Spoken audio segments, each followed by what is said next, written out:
Welcome to TMZ Live. Charles is off for a couple of days. There is a fascinating case, and it is going on really in 3 states right now, but it involves a woman who became a surrogate to 2 biological parents, and her name is McKenna. She lives in Alaska. The parents, the biological parents, are from California. 20 weeks into McKenna's pregnancy, they did an ultrasound and discovered that there was a severe defect in the fetus, and it involved the heart, and it would require at least 3 surgeries to correct. It's unclear if that was any kind of a guarantee, whether there would be lingering problems. The parents, apparently, the biological parents wanted to terminate the pregnancy, and the contract said that they had a right to do so. So McKenna from Alaska then flew to Texas, where that clause would not be enforceable because of the various abortion laws. And so she was in Texas as a safe haven to give birth. And she has done so. The baby was actually due September 2nd, but she has had the baby prematurely, apparently. And the baby is in the hospital, apparently still in need of significant care. And now there's an issue of custody. And the biological parents, we found out, have gone to court, and they have asked for a temporary restraining order, essentially keeping McKenna, the surrogate, away from the baby, and that they would have custody of the baby because they have an agreement saying once McKenna gave birth, they got the baby, the boy. And the judge decided that, at least on its face, the biological parents' argument made sense, and the judge issued this temporary restraining order, effectively giving the biological parents custody of this child. And that's really significant because they're going to have to make some major medical decisions almost immediately. And now, it's a temporary order. These are generally good for around 10 days. And then what a judge does is sets it for a more formal hearing where you can have witnesses, where the judge can consider everything before coming up with a permanent decision. But this now is a case involving a contract, 3 different states, and a really contentious fight. And you also have the statement that we got from the lawyers of the biological parents this morning, where they confirmed she had the baby yesterday, it was in their care. The other interesting aspect here in their statement is they're talking about how this has become almost a political theater, because the Texas Attorney General, Ken Paxton, had gotten involved, saying that he wanted 2 Texas hospitals in Dallas to basically provide life-threatening care to the baby. Life-saving care. Or life-saving care. The attorney for the biological parents is saying they feel like there's too much politics now involved. They just want to spend time with their child. Now, that's the murky part. They want to spend time with their child. I get it. Mm-hmm. What about the care? Because this child was born with a defective heart. Right. And it's going to require surgeries. And, you know, these parents, and I'm not saying they're going to do anything untoward, but they wanted to terminate the pregnancy, mm-hmm. and they were unable to do so.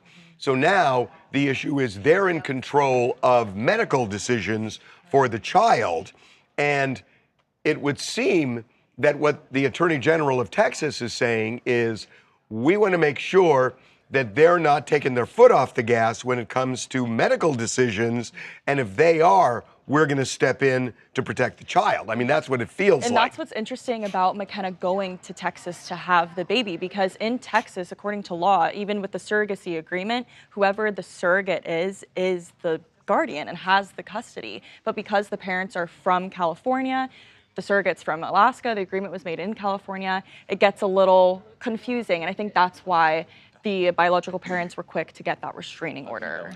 So it would seem that California law would apply. There's a surrogacy agreement in place. Mm-hmm. But I will get back to this point, is that the I'm not a doctor, so I don't know, but I would think that decisions have to be made. Doctors go to the parents and they say, here are the risks, here are the benefits. Do you want this, whether this means surgery or medication or what? And now you would think that the Attorney General is looking, are they being aggressive enough to protect the child? Correct. Now, I don't know what the parents are thinking or doing. I'm assuming since the baby was born and they wanted a baby, they're going to try to save the baby. Of course. But that seems to be the dogfight going on right now, beyond just the surrogate. Now, what kind of care is the baby going to get? For example, what if the doctors say that, and again, I'm just guessing here, that the Mayo Clinic has specialists in Minnesota, specialists that could perform this surgery in the most effective way, and we should move the baby from Texas to the Mayo Clinic. And then what if the parents disagree with the way the Attorney General views it? Is the Attorney General going to step in, try to superimpose his judgment? But can he? Can the Attorney General?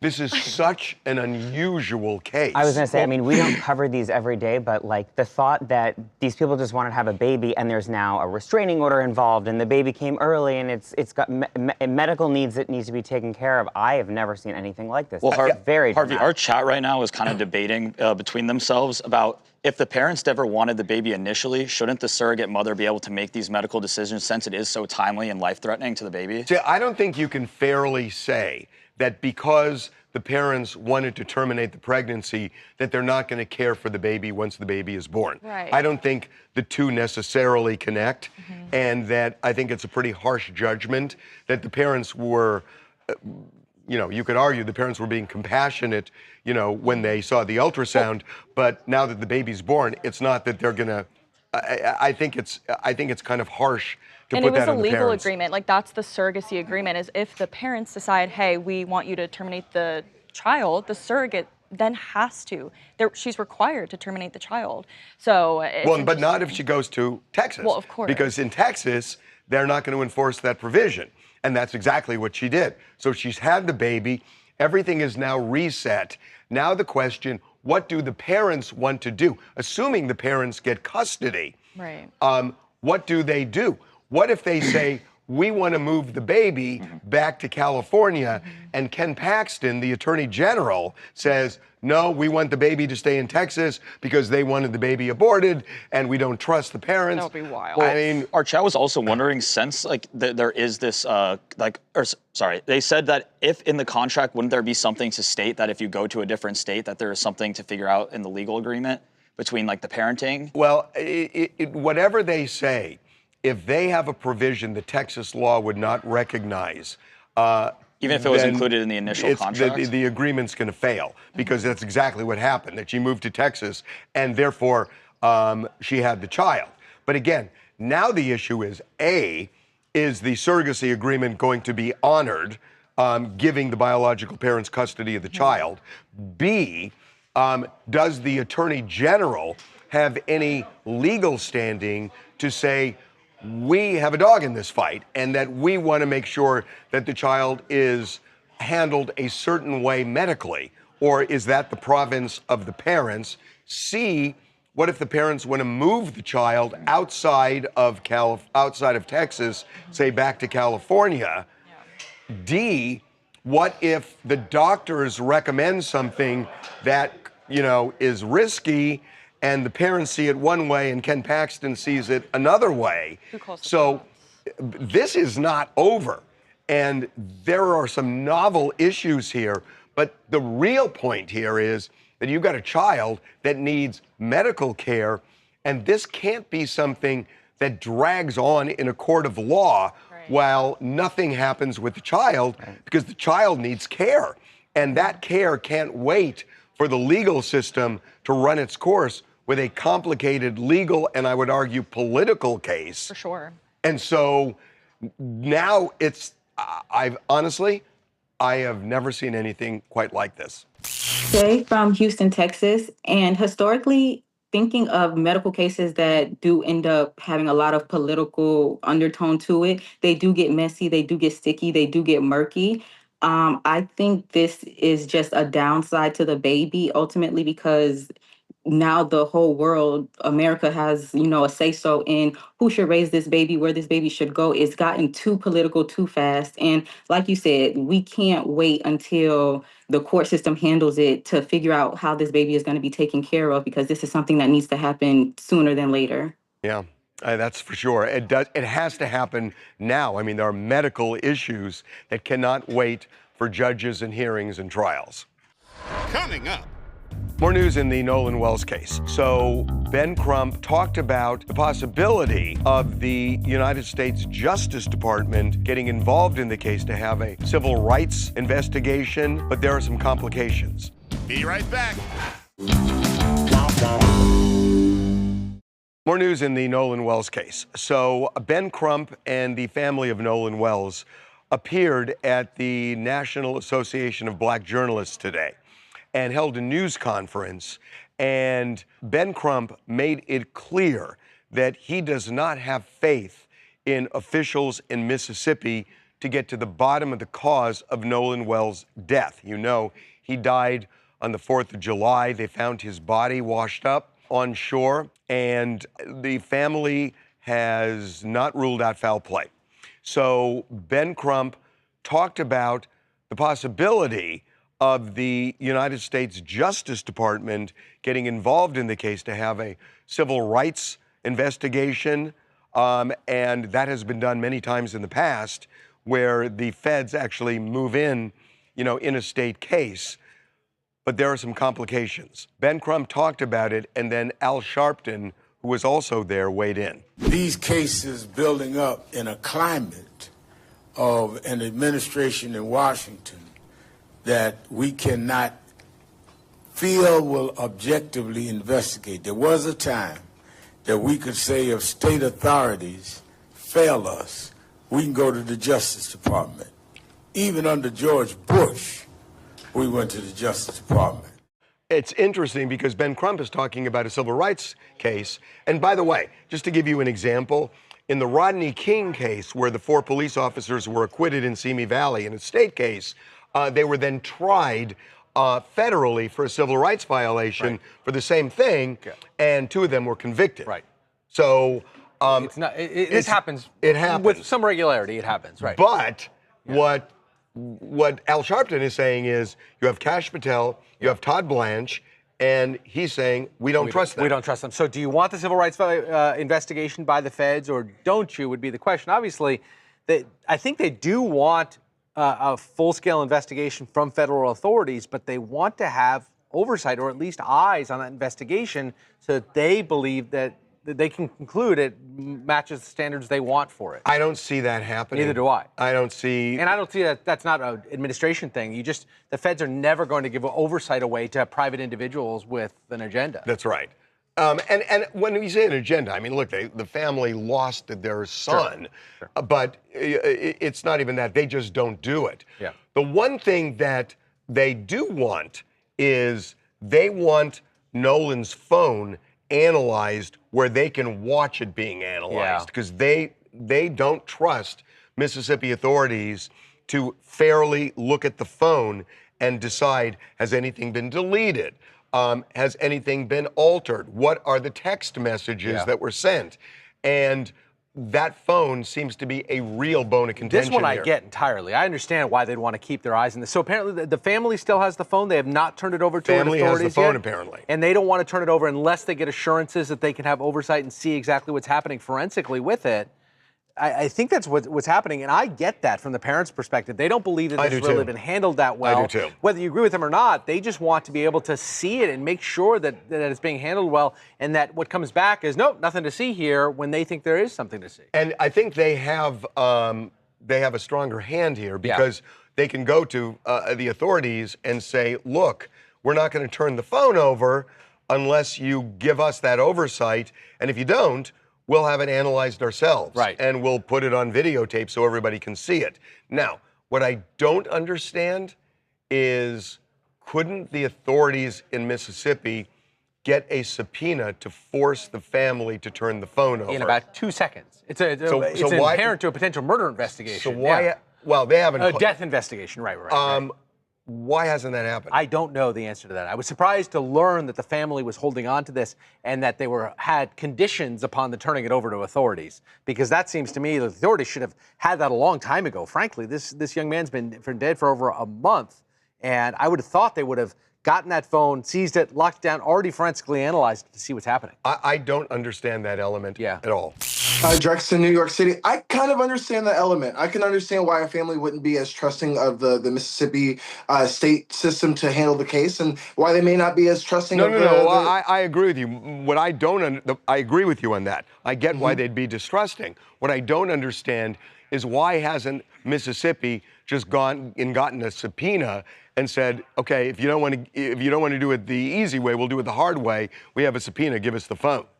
Now that I don't understand either. I think this whole case has been weirdly managed, and I think it's really going to come down to the boys that were there.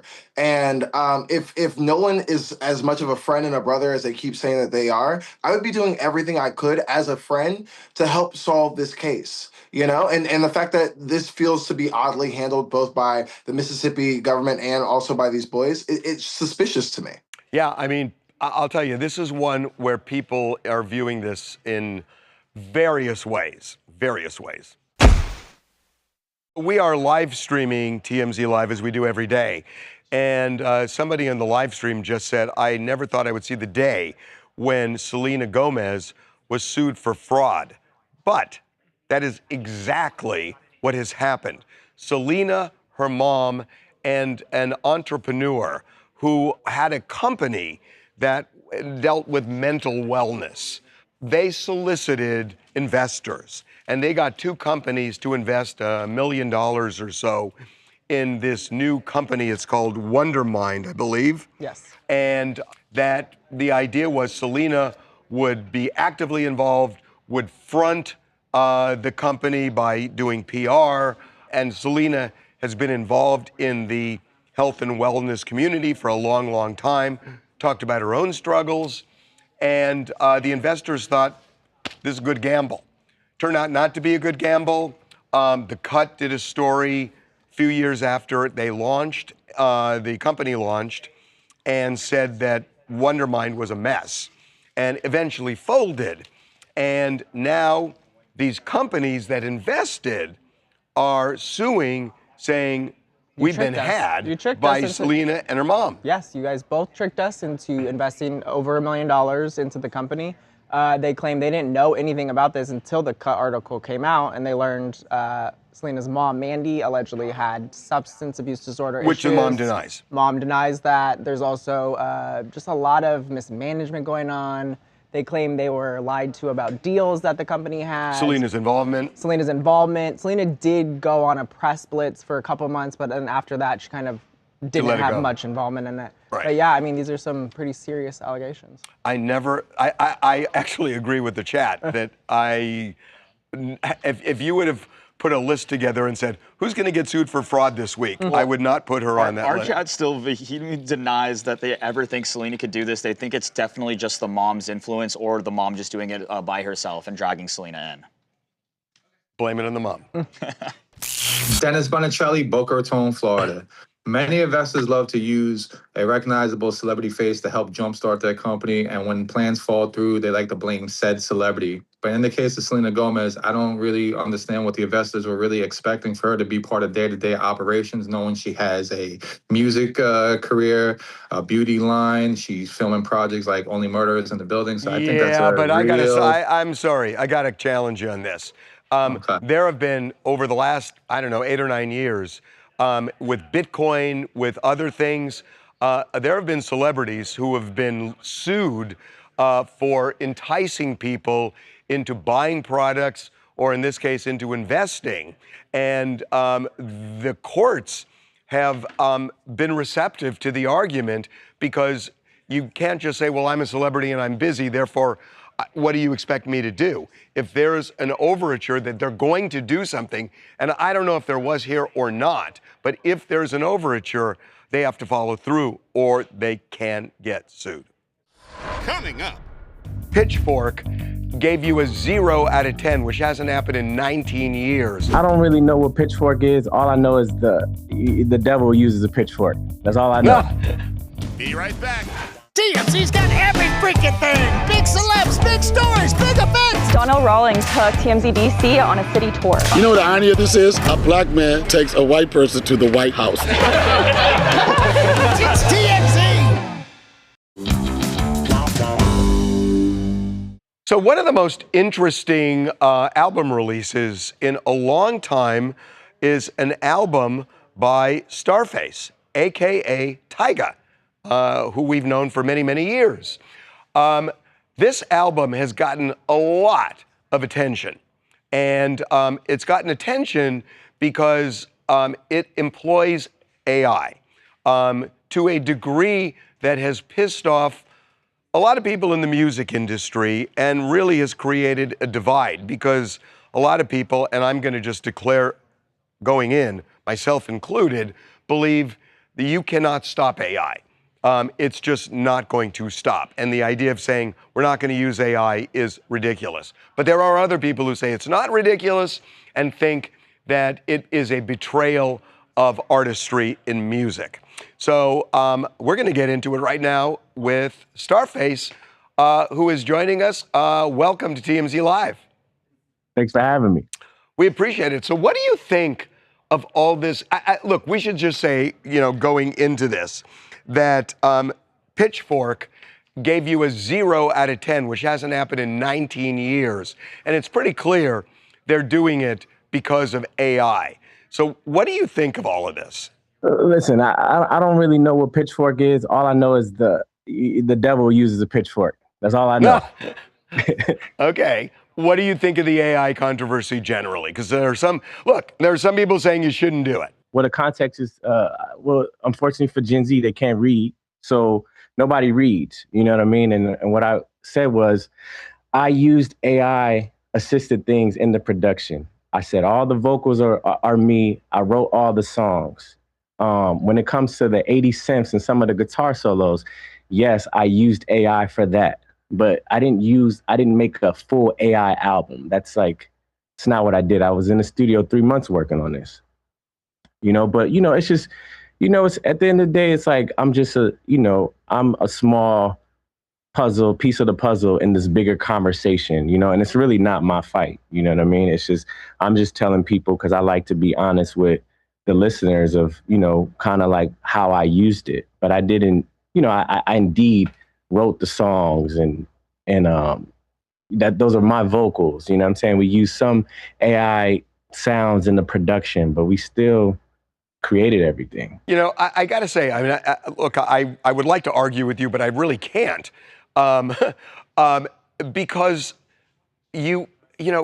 what do they call it? A synthesizer, where they used to have like bands come into recording studios or in performances, and then all of a sudden you can have one dude playing 19 instruments, and yeah, it's actually cost some musicians their livelihood, but it's the way of the world right now. And when people record at Capitol Records, say, it's not going to be a full orchestra, you're going to have, a synthesizer or something like that. And I was thinking, what's really the difference between that and what you did? And I can't really see a difference. Yeah, it's just a bigger conversation. People are just scared. Like, as an artist that's been doing this for so long, I don't care. I don't mind it. I don't care. Like, I'm not scared for my position or scared because at the end of the day, I'm better than the AI, and I've proven that for the last 15 years. So it doesn't bother somebody like me. But I think maybe there's people that are scared that it's going to, take their position and replace them. And, it's just a part of technology. Everything we use is AI. This stream, this call is used assisted by AI. Everything you use is AI. Streaming, watching movies, and so we use AI in our office. It's just a conversation the question is, are people against AI or just selective against AI in some things? Okay. Okay, that's actually a good question. So is it you or is it just anybody using AI? Here's what Doja Cat said. Nobody asked me anything about Tyga, but I just felt like saying this. Tyga is a penis for making an AI album. Okay, well, you laughed. Does she have a thing against? Does she have a thing against you, or is it AI? Listen, I love Doja, but she made a demonic album. But I still love her. Okay, why is this happening? That it just feels. Look, I'm an old guy, but I feel like I'm younger in my head than all these people who want to just deny the obvious, which is AI is going to be everywhere in the next 5 years, and you can't stop it. And I'm interested in you as a case study because I just don't know why people are going after you. Like whether you do it or not, it's going to happen anyway. I mean, it is what it is, you know. It's fine. It's an experience for me. It's a side quest. This is fun. Like I said, we spent 3 months working on the music, and I'm okay with being in front of the conversation. I'm fine because I love what I'm doing, and I think it was great how we used it. You know what I mean? Will you use it again? I don't know. This was the first time I ever used it. Well, I will say it got you a lot of publicity. All publicity is good. What is the saying? What's the saying? There's no such thing as bad publicity. Yeah, it's, you know, like at the end of the day, people know what I do. Been doing it for so long, making hits, catalog without writers, AI, any of this. So this is just a experiment, and this was fun, you know. And I'm just telling people where it's going, the world is going, and how I used it, you know. The world is going where you say. The album is called Starface. We really appreciate you coming on. And we got some live shows. I just announced the 2 live shows. We're doing 2 Starface live shows, one in LA, one in New York. You guys should definitely come out and see it live. Where in LA? We're doing the Roxy in LA, so it's gonna be fun. We're gonna do an 80s dance party, you know, and we're gonna perform some songs for the album, and it's gonna be great. I love dress the Roxy. 80s and dress 80s, you know. I love the Roxy. Okay, man. Thanks so much for coming on. Thanks for having me. Coming up, Luigi has requested a hearing tomorrow in federal court, and we know that they have been in active plea bargain negotiations with the feds because they want to cop a plea before the state case goes to trial. be right back. Welcome back to TMZ Live. There is an old song which I love by Martha Reeves and the Vandellas, Nowhere to Run. It goes, nowhere to run, nowhere to hide. That is kind of the case with Luigi Mangione, that he is now facing murder charges in 2 courts, in state court in New York and federal court. And there is a problem here because if the state tries him first, that's going to be a big problem when he goes to federal court. And the state case is coming up next month. And Luigi has requested a hearing tomorrow in federal court. And we know that they have been in active plea bargain negotiations with the feds because they want to cop a plea in the federal case before the state case goes to trial. Because if there's a plea in the federal case, the state case goes away because of double jeopardy. And the clock is ticking, and it's not ideal for Luigi because he's going to do prison time. The only issue is how much. And if he pleads guilty to murder, which is what we're told is going to happen, then it's going to be left to a judge, and they're going to have a hearing. And in the hearing, Luigi is going to have evidence and psychiatrists and others, and maybe himself, who will talk about how he was so overwrought with emotion over corporate greed that he did something awful. And he'll hope that a sober federal judge will take that into account and have some leniency in the sentencing. Life imprisonment is on the table. And I do think there's something just by pleading guilty where you've accepted responsibility. You've no longer wasted the court's time and resources in trying the case. And that will be taken into account, even if they don't take into account all of the, I was extremely against the healthcare system and emotionally overwrought. He had no other option here. This is the only card he could play. It's the only card he could play. And it helps him in state. I think if he went to trial, given the lay of the land and what the state of the law in the state case and the federal case, he's going to get life in prison if he goes to trial in both. The only thing I was thinking, though, is if you have a jury, given the way this country now thinks about these issues, if you can impanel one and you can hang that jury because they are so against the healthcare system and sympathetic to what he did, they would continue to try him and try him. They're never going to let the case go. Right, but guess what happens? He stays in prison. Jail. Yeah. He stays in jail.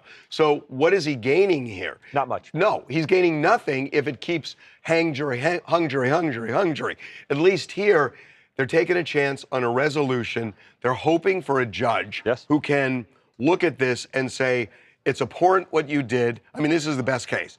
Abhorrent what you did, no excuse for it.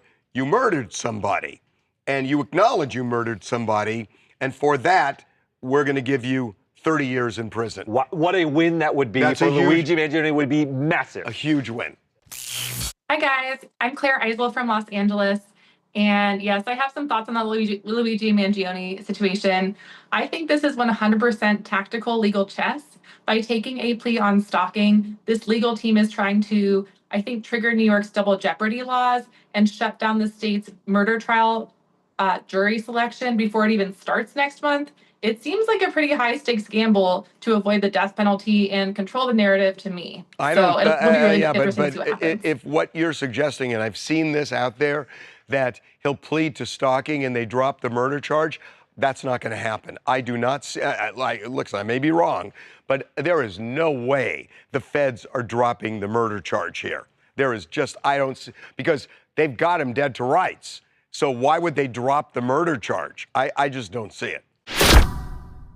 Nicole Kidman apparently rejected the advice of friends when they warned her, if you marry Tom Cruise, you're going to be a trad wife.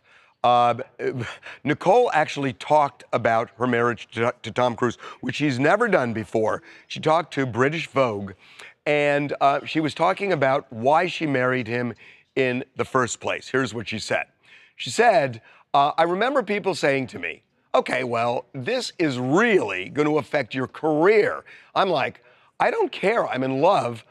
I want to be married. So I guess what they're saying is you are taking a backseat to somebody huge like Tom Cruise when you're not really established or not well established as an actress if you marry him. The weird thing to me is, I mean, I remember the time she married him in the, I believe, the 80s. And what, choosing love over your career? No. That's the weird thing to you? No, what the weird thing to me is that I think it hugely benefited her career. How so? Because her visibility skyrocketed when she married Tom Cruise. Everybody knew about Nicole Kidman. Who did Tom Cruise pick to be his wife? Nicole Kidman. And I know that she had a big launch of her career after the divorce, but during the marriage, knowing that she was the one married to Tom Cruise, her visibility, her name recognition, she was only 23 at the time, which I didn't even realize she got married that young. Yeah. But I feel like it is a double-edged sword, though. You have to see what like people were saying to her is that you can be this big, massive A-list actress, which she ended up becoming. But if she stayed with Tom Cruise, you're always going to be Tom Cruise's wife. But that's just, and I don't know if they had stayed together, who even knows if she would have had the career that she ended up having. But that's not true. There have been marriages where the person with lesser fame becomes bigger, and I mean it's flip-flopped during a marriage, and that's happened. Yeah, I guess. But I do see why. I mean, it's just crazy. The craziest thing is to me is that like she was willing to like, I don't care about my career. I was so in love with this guy. Or she did care about her career, and she said what a take. But it really helped her career. Coming up. So Lionel Richie kind of showed his hand. He was on stage performing, And he made reference to Chris Brown, Usher, their concert tour that they're going on right now, and he shaded them. And I think there's something behind this. Be right back. So Lionel Richie kind of showed his hand. He was on stage performing, and he made reference to Chris Brown, Usher, their concert tour that they're going on right now and doing extremely well with. And he shaded them. And I think there's something behind this. And Usher and Chris Brown, see, they trying to do something new. Commodores with Earth, Wind, and Fire, we were doing that back 40 years ago.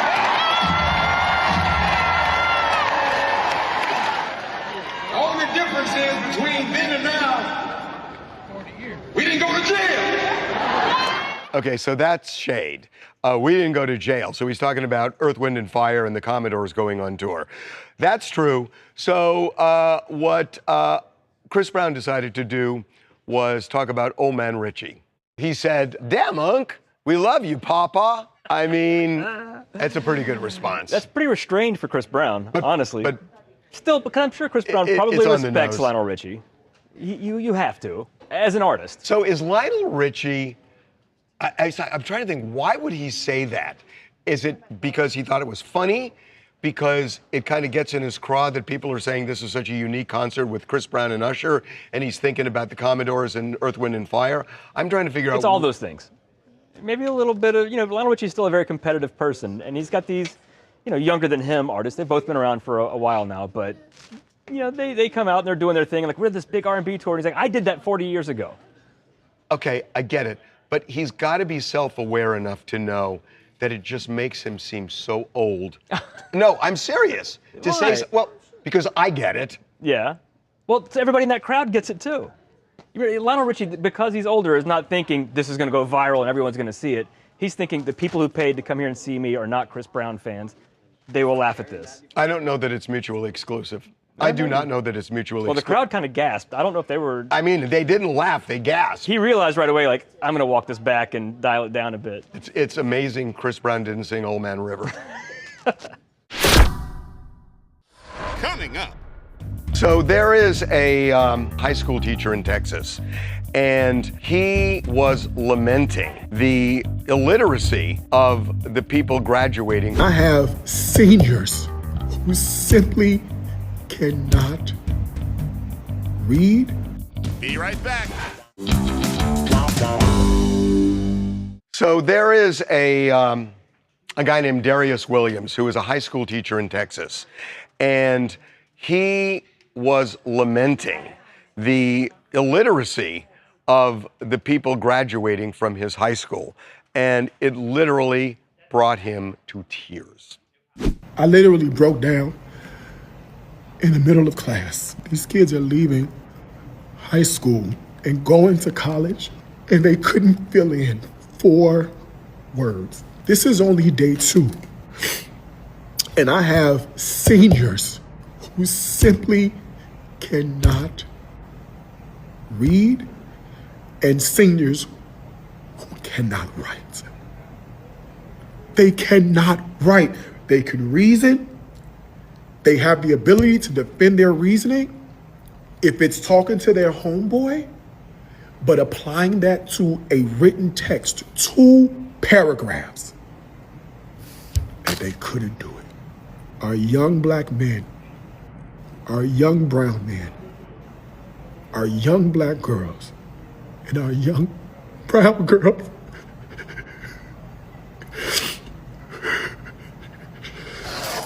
oh, God. It's so sad that, I mean, he is talking about the future and just the idea that he just couldn't get them to learn.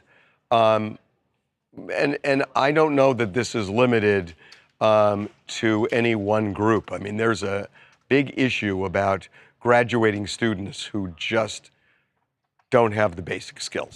Hi, I'm Letitia, and I do think that I'm Letitia. I'm from North Carolina. I'm sorry, and I do think that because I have a mom that's in the education system, that it is pretty serious for how the education system is going downhill for right now.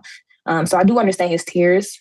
It is kind of sad that he had his bad showing. I think that's a big deal going on right now. But in general, I get his sentiment because it is happening in real time, how the trajectory of this system is going. And you really feel it when you hear him, because you could just tell how much he wants his students to succeed and how invested he is, and just how heartbroken he is.